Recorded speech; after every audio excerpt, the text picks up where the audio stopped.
Alors il est important de savoir qu'il existe de nombreuses arnaques qui visent les créateurs de micro-entreprises et très spécialement les nouveaux auto-entrepreneurs, les VDI, dans le domaine de la vente directe et du marketing relationnel. Et donc en fait ces arnaques sont envoyées par des entreprises, des voleurs vraiment sans scrupules. Ce sont des lettres qui ont vraiment l'air officielles et qui vous donnent l'impression que vous êtes obligé de payer quelque chose pour pouvoir simplement continuer l'activité de votre entreprise. Donc vraiment ne tombez pas dans ce piège car une déclaration d'activité est totalement gratuite et d'ailleurs même par la suite pour les gens qui sont en entreprise, demander un numéro de TVA est également gratuit, donc vous n'avez jamais rien à payer.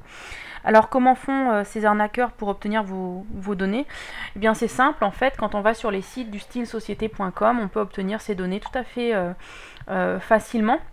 Et pour obtenir vraiment les données détaillées des personnes, eh bien on peut payer une petite somme, et il faut savoir pour ces arnaqueurs, donc ça vaut le coup. Et c'est pour ça que eh bien, ils passent leur temps sur ce type de site pour pouvoir collecter les données des nouveaux VDI, des nouveaux auto-entrepreneurs. Donc je vais vous montrer en fait dans quelques instants plusieurs arnaques qui sont envoyées régulièrement, entre autres aux VDI, aux auto-entrepreneurs.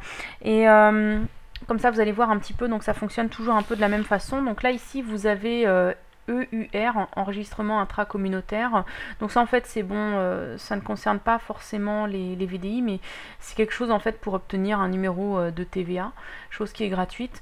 Donc vous voyez, on vous envoie un courrier vraiment qui paraît très officiel. Et puis surtout ce qui va souvent revenir, c'est voilà, un délai assez court pour vous mettre la pression. Ensuite, alors ici on a Infographe Europe, donc là pareil, pour un truc de TVA, donc on vous demande 299 €. Si on va agrandir un petit peu, ouais on voit pas très bien mais c'est pas grave. Donc bon bah pareil, en fait c'est tout simplement pour vous inscrire, nos services ont bien enregistré la création de votre entreprise sous le numéro de SIRET, voilà, un tel. Depuis le 1er janvier 2013, au terme de l'article 1er de la circulaire 2006-112 CE, toutes les nouvelles entreprises, y compris les auto-entrepreneurs et les micro-entreprises, sont soumises à l'obtention d'un numéro d'identificatif administratif intracommunautaire individuel. Donc ça sont des choses que de toutes les façons, si vous devez les obtenir, que vous aurez gratuitement. C'est certainement pas à cette société. Donc de s'occuper de cette chose. Donc là pareil on vous demande 136 € et alors en plus pour être sûr que vous payez bien rapidement, on vous propose donc un paiement facile sur le site internet. Ici vous avez journal légal. Donc là pareil c'est tout simplement quelque chose qui va vous faire croire qu'on va vous inscrire certainement dans un bulletin légal, dans le journal, enfin bon peu importe. Donc là 336 € qu'on demande. Le répertoire des entreprises indépendantes, voilà, donc annuellement on paye 198 €.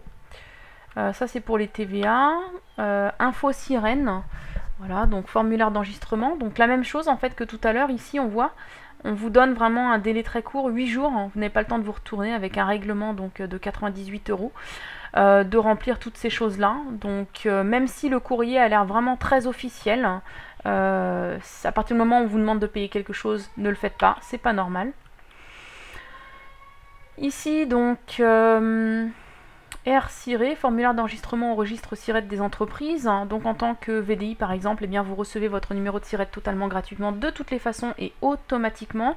Donc vous avez certains documents à remplir tels que le document POI, des documents en rapport avec l'URSSAF, mais vraiment seulement des choses connues et officielles. Hein. Ici donc registre des sociétés et des indépendants. RSI, donc en plus un nom qui paraît assez officiel, qui ressemble un peu à RSA, RSI. Voilà, donc là 298 € que vous pourriez perdre. Registre national des indépendants, voilà, pareil, 239 €. France annuaire. Alors France annuaire, ça c'est quelque chose d'intéressant parce que vous pouvez recevoir ce type de courrier également où on ne vous demande pas immédiatement de payer quelque chose. Par contre, ce qu'ils font tout simplement, c'est que voilà, ils vous disent voici les données enregistrées actuellement à votre sujet. Donc admettons que moi mon entreprise s'appelle Laura Lipinski, donc c'est mon prénom et mon nom, et que eux, bon bah pour me gêner en fait, ils vont pas écrire Laura Lipinski, mais par exemple Laure Lipinski ou bien Lara Lipinski. Donc moi automatiquement mon réflexe, ça va être de mettre les bonnes données, de corriger et de renvoyer le papier. Sauf que tout entrepreneur, tout VDI, enfin tout chef d'entreprise vraiment responsable devrait vraiment lire toujours tout ce qui est écrit en tout petit.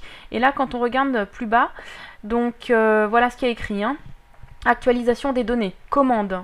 En nous retournant ce document, vous nous donnez votre autorisation pour que vos données professionnelles soient intégrées dans notre registre de renseignement commercial sous la responsabilité de Diginet Solutions SL, entreprise indépendante appartenant à aucun organisme gouvernemental. Si vous voulez seulement actualiser vos données basiques, dénomination sociale, etc., dans notre registre et sans frais supplémentaires, veuillez nous le retourner non signé. Vous voyez? Non signé. Donc, si vous souhaitez contracter un enregistrement complet et personnalisé impliquant un coût, veuillez nous retourner le présent document signé. Voilà, et de ce fait, vous acceptez notre proposition contractuelle détaillée ci-dessous, ainsi que les conditions complémentaires stipulées au verso. Blablabla, blablabla, et on a entouré donc là 998 € juste pour avoir apposé votre signature. Donc faites vraiment très très attention, soyez vigilants. Voilà, registre commerce, bulletin d'inscription, fonctionne toujours sur le même principe. Et ici, ça c'est pour TVA intracommunautaire, mais bon, vous voyez, ça ressemble vraiment à des courriers officiels. Registre des créations, renseignements nécessaires à l'enregistrement de votre entreprise. Donc non, ce n'est pas nécessaire du tout. Registre APE, voilà. Hein, je pense que vous en avez vu là, donc un bon extrait. Alors ce n'est pas exhaustif ce que je vous ai montré, vous pouvez très bien en recevoir d'autres, mais dans le principe je pense que vous avez compris un peu à quoi il fallait vraiment faire attention. Voilà.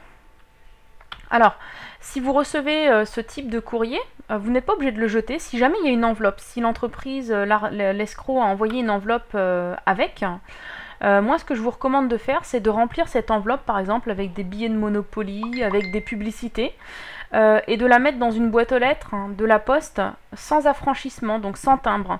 Ce qui va se passer, en fait, c'est que l'escroc, pour pouvoir recevoir son courrier, il va recevoir donc une notification de la poste qui va lui dire, voilà, venez retirer tel courrier, et il va devoir payer donc le timbre pour pouvoir retirer le courrier. Donc, pensant sans doute que quelqu'un a mis un chèque dedans, il va aller investir un timbre pour aller récupérer le courrier. Alors, donc si vous avez reçu ce type de lettre, bien entendu, vous ne payez rien du tout, ce n'est ni obligatoire ni utile. Si jamais vous avez déjà payé, donc avec un prélèvement automatique, vous faites opposition immédiatement, de suite. Si vous avez payé avec un chèque, donc... c'est vrai que normalement, vous n'avez pas le droit de faire opposition selon la loi. Cependant, vous pouvez envoyer un courrier donc, à cette société en recommandé avec avis de réception, en lui signalant donc que vous pensiez que payer était une démarche obligatoire en tant que nouvel auto-entrepreneur et que le contrat doit être considéré comme nul. Vous devez donc lui demander de vous rembourser la somme et le prévenir que s'il ne vous rend pas l'argent volé, donc vous allez écrire donc tout simplement aux journaux, aux chaînes de télévision, etc. Donc c'est vrai que ce sont généralement des gens qui ont peur d'être découverts et qui veulent éviter donc l'attention des médias, et souvent c'est vraiment une bonne méthode qui fonctionne. J'ai vérifié sur internet, beaucoup de personnes donc ont confirmé que c'était des méthodes qui marchaient.